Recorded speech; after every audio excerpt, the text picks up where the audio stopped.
মাননীয় প্রধানমন্ত্রীর দেয়া বাংলাদেশের প্রতিটি সিটি কর্পোরেশনে পরিচ্ছন্নতা কর্মীদেরকে ঈদ উপহার পাঠানো হয়েছিল। সেই ঈদ উপহার নিয়ে অভিযোগ উঠেছে। আমরা খতিয়ে দেখতে চাই রংপুর সিটি কর্পোরেশনে সেই উপহার পরিচ্ছন্নতা কর্মীদের কাছে পৌঁছেছে কিনা।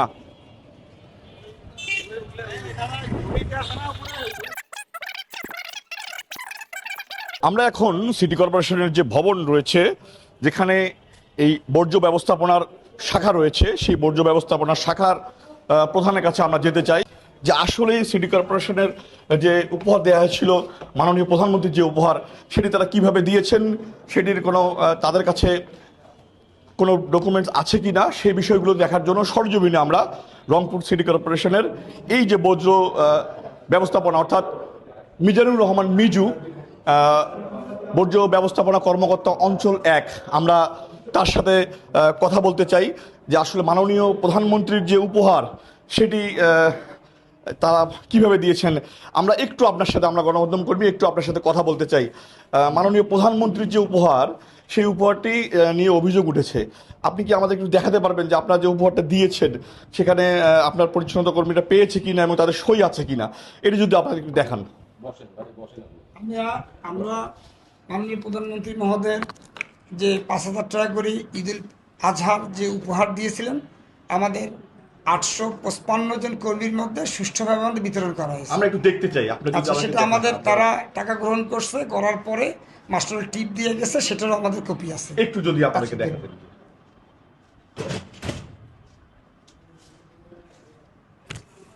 এই যে মনে করেন, এইটা হচ্ছে আমরা 1 নম্বর অঞ্চল, 2 নম্বর অঞ্চল, 3 নম্বর অঞ্চল, আমরা একটু দেখতে চাই। আমরা দেখতে চাই। এটা 1 নম্বর অঞ্চল। 1 নম্বর অঞ্চল। মানে আপনার সিটি কর্পোরেশন কয়টি অঞ্চলে বিভক্ত? 3টি অঞ্চলে বিভক্ত। আমরা পুরোটা দেখতে চাই। হ্যাঁ, এখানে টিপসই বেশিরভাগই হয়তো তারা এখানে আপনারা সই করেছেন। এই যে আমাদের সুপারভাইজারদের স্বাক্ষর আছে এবং আমরা বিতরণ করছি, আমার স্বাক্ষর আছে, যে অঞ্চল প্রধানদেরও স্বাক্ষর আছে। অঞ্চল প্রধানদের স্বাক্ষর আছে। 2 ঈদেই তো মাননীয় প্রধানমন্ত্রী উপহার পাঠিয়েছেন। জি জি, গত ঈদেরটা আমরা করে জমা দিয়ে দিছি অফিসে। প্রক্রিয়াটা কি ছিল, মানে আপনারা যে কোথায় দিয়েছেন, কিভাবে দিয়েছেন? এটা আমরা, আপনি জানেন যে শিল্পকলা একাডেমিতে আমাদের মাননীয় প্রশাসক মহোদয়ের উপস্থিতিতে উনি বিতরণ উদ্বোধন করেন। আমাদের ওখানে প্রধান নির্বাহী কর্মকর্তা স্যার, তারপরে আপনার স্টেট অফিসার, আমাদের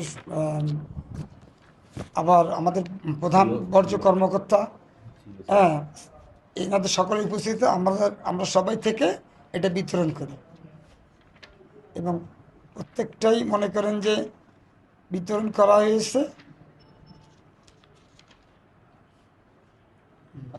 কেউ পেয়েছে অথবা কেউ পায়নি এমন কোনো অভিযোগ? সবাই পেয়েছে। কম পেয়েছে কিনা আমরা তিনটেই দেখতে চাই। আমরা সবগুলো দেখবো। আমরা সবগুলো দেখতে চাই। সবাই পেয়েছে, শতভাগ উপস্থিতি ছিল এবং তারা সবাই পেয়েছে। কোনোরূপ অভিযোগ বা কোনোরূপ আমাদের কাছে কোনো পাইনি এরকম কোনো অভিযোগ।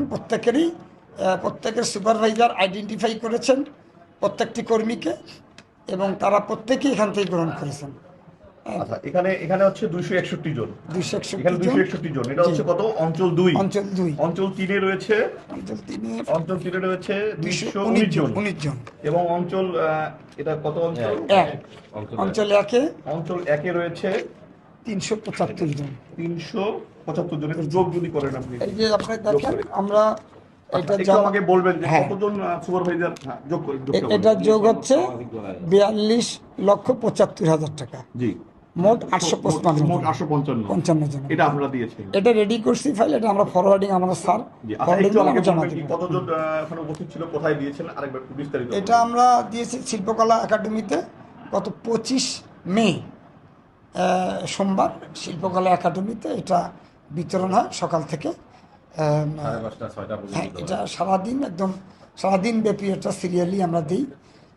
এখানে এ ব্যাপারে কোনোরূপ কারো অভিযোগ বা কোনো আমাদের কাছে গণমাধ্যমে প্রকাশ করা হচ্ছে যে অভিযোগ আছে, তাহলে তারা কেন? গণমাধ্যম আমাদের সঙ্গে কথাই বলেনি। আমাদের কাছে বলবে তো আমার তালিকা আছে কি না, বা তারা নিছে কি না, তারা কোন কর্মী পেল না, তারা কেউ সে আইডেন্টিফাই স্পেসিফিক বলতে হবে। আমরা যে বললে তো হবে না যে অমুক আমি পাই নাই বা দেয় নেই, এগুলো সব উড়ো কথা। আপনাকে স্পেসিফিক বলতে হবে যে অমুকে পায়নি।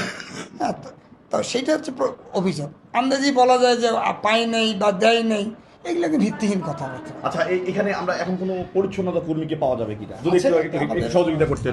আমরা একটু আপনার কোনো পরিচ্ছন্নতা কর্মী যদি আমাদের এখানে থাকে, আমাদের যদি দেখাতে চান যে কেউ কোনো কাজ করছে, এমন কেউ আছে কি? আচ্ছা, আমরা আমরা একজন পরিচ্ছন্নতা কর্মীকে পেয়েছি। মা, একটু একটু যদি কাজটা থামান। মা, আসলে এই যে গত 2 ঈদে মাননীয় প্রধানমন্ত্রী আপনাদেরকে উপহার পাঠিয়েছিলেন, সেই উপহার আপনি পেয়েছেন কিনা, কত টাকা পেয়েছেন? হ্যাঁ, আমি দুই ঈদে 10,000 টাকা পাচ্ছি। আচ্ছা, আপনার কোনো সহকর্মী এই 10,000 টাকা পায়নি, এমন কোনো অভিযোগ আছে আপনার? না, আমার তাই কোনো অভিযোগ নাই, সবাই আমরা পাচ্ছি। আমরা সবাই পাচ্ছি, ওই দিয়ে 5,000 পাচ্ছি, এই দিয়ে 5,000 পাচ্ছি, কেউ বাকি নেই। আমরা আরো 2-1 জন কর্মীর সাথে কথা বলতে চাই। ভাই, একটু যদি আপনি আমাদেরকে সময় দিতেন ভাই, একটু আপনার সাথে কথা বলতে চাই।